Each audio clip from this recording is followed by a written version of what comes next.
The pace of digital technology change. April 1960. Theodore Maiman developed the first laser.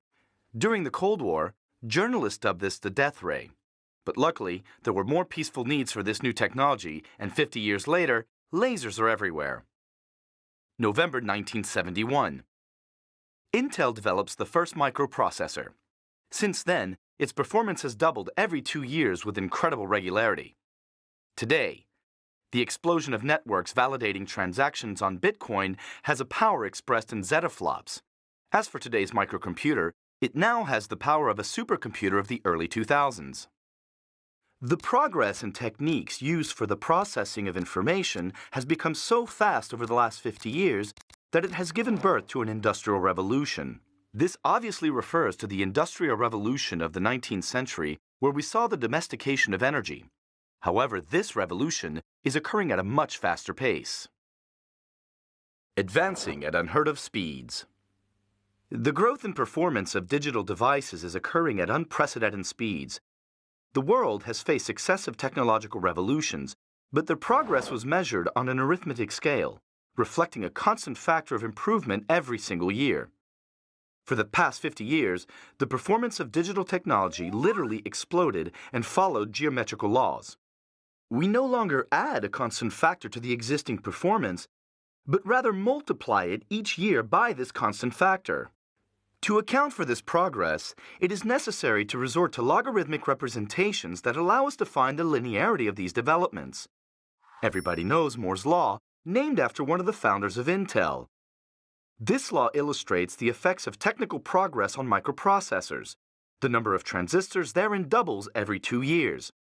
This law is obviously not a physical law of nature, but a goal that the semiconductor industry has been able to meet for more than 40 years. It should find its limit with the achievement of molecular scales, but other parameters seemingly provide solutions around this wall of physics. Most digital technologies have similar progress which have to consider Moore's Law, or its equivalents on other digital areas, as emblematic. Infinitely big and infinitely small. Expressed on the scales of the decimal system, digital performance goes through 2 scales. The infinitely big, which is that of system performances. For example, in 10 to 20 years, we jump from one unit to the next, which is 1,000 times larger. And the scale of the infinitely small, the scale which one uses in matters, the miniaturization that goes along with the lowering of energy consumption. Technology currently offers a capacity in excess of 1 terabyte and is therefore between the petabyte and the exabyte while working at the micro or even nanoscales. Doubling the capacity of a system every year is to say that we will have progressed as much as the original system within the coming year. Moreover, the evolution of performance does not lead to similar price increases. On the contrary, whatever the considered technical system, a computer, a smartphone, memory, robots, higher performance is rarely at fixed prices, but rather associated with a decline in price. Straining the digital economy. The upward velocity of technological progress brings about paradoxical effects, 3 of which must be emphasized. 1. Techniques are not progressing at the same speed, creating gaps that are very quickly exposed due to rapid progress, as with software technologies and hardware technologies. This lack of homogeneity in technical progress leads to frequent substitution techniques in complex systems.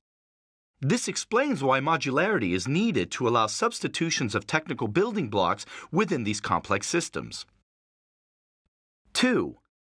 If progress frequently results from breakthrough innovations, as with the laser or the microprocessor, innovations paradoxically present themselves on a daily basis very incrementally in order to control wait-and-see expectations both on the part of consumers and producers, and to not produce too strong a gap in competition or use.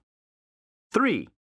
Any project built in a digital platform must anticipate the digital world in which it will see the light of day. This can be very tricky, but it is crucial to understand that nothing will remain equal. In 2025, our smartphones, our cars, or our robots will have the power of the largest supercomputers of today.